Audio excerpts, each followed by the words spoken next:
Hello and welcome to The Appointment. I'm Pranjal Sharma. Joining me today for a conversation is Gautam Singhania, Chairman and Managing Director of Raymond Limited. Gautam, thanks for being on the show. Thank you. You built a fantastic brand in the last 15 years of your leadership of a 90-year-old group.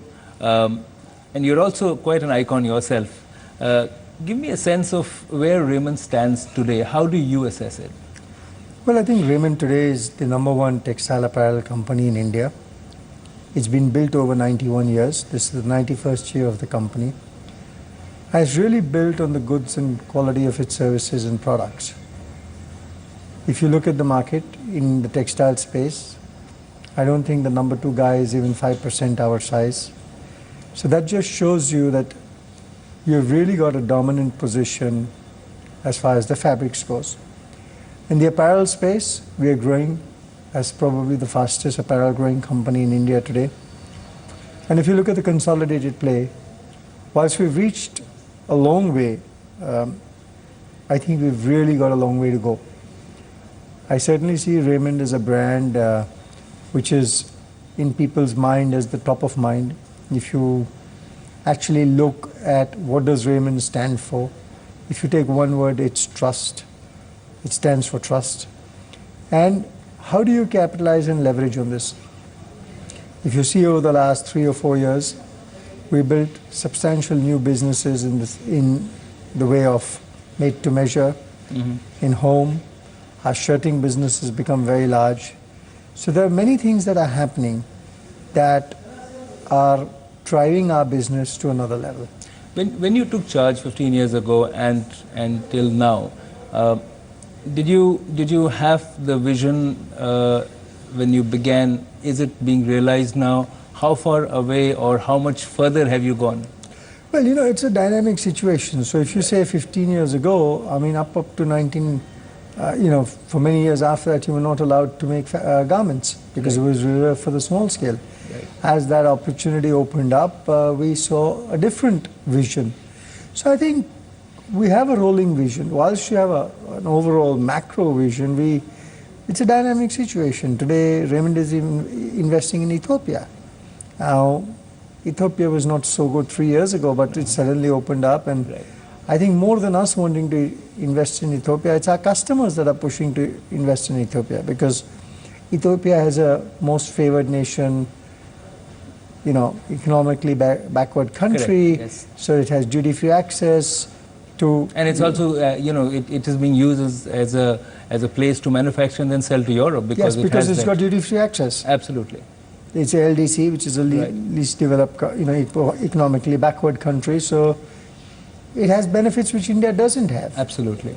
So, in terms of creating so many new brands, so while you've been looking at innovative fabrics, and I'll come to that on research and development that you've launched and you are really focusing on, you have now a slew of brands, and while trust is a very important factor, that's for some of the legacy customers, but the younger customers, the professional class, which has also become very strong in the last 15 years or so, it also means that Raymond means a lot of different things to different sets of customers. How do you focus then on the right set of customers?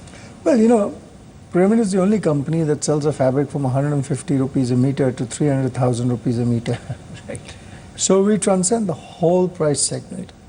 Now, not only do we go across on price, we go across on product, and there's an everlasting challenge to make the product younger. We don't want to be a staid company. We want to be a company that's continuously looking at a younger target audience. We want to catch them young and then bring them into the Raymond fold.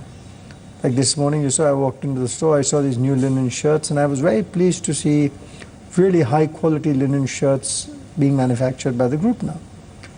We make almost 25,000 articles between our brands that we offer per season. So the whole product development and research into what's going on has really upped itself. How closely involved are you with product development, with research and development on creating new fabrics? I've heard and learned and I've seen some of the new fabrics that you've... Well, I'm very passionate about product. Right. So whilst I am involved, I'm not involved. So I sit in on all product development meetings. Right. I'm very closely involved with the product development because I have a feel over the last 30 years. I've also pushed the team to go better and better, whether it's the 200s, 210s, 220s, 230s. We make 250s. Now it's a passion to make 250s.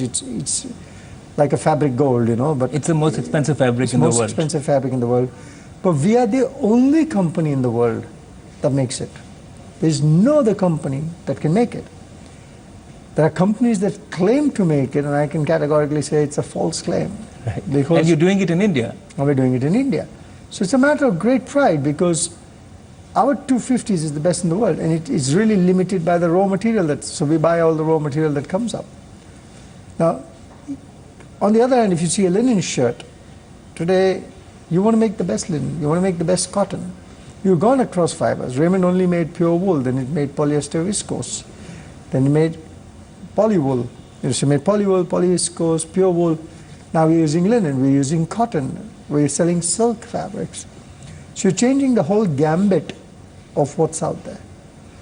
You have been, as the head of the group, what would you say have been the surprises as you were leading Raymond into a completely new environment, and as you were saying, it's a rapidly changing environment. What has surprised you, and what has been your key learnings for the last 15 years? Well, I think, you know, there's no particular surprise. I think every day is a dynamic situation. You learn something every day, you come across a challenge every day, and then you've got to overcome those challenges. That's part of life. That's part of the game. So you get a new set of challenges and opportunities coming almost every day. Yes. And do you need to change the way you approach them? Have you changed yourself as a leader to be able to cope with this? It's not easy being able to manage something like this. Well, the only thing that's constant in life is change. Right. If you don't change with the times, you're history. So we're continuously evolving as an organization. I mean, somebody said, leaders don't do different things, they just do things differently.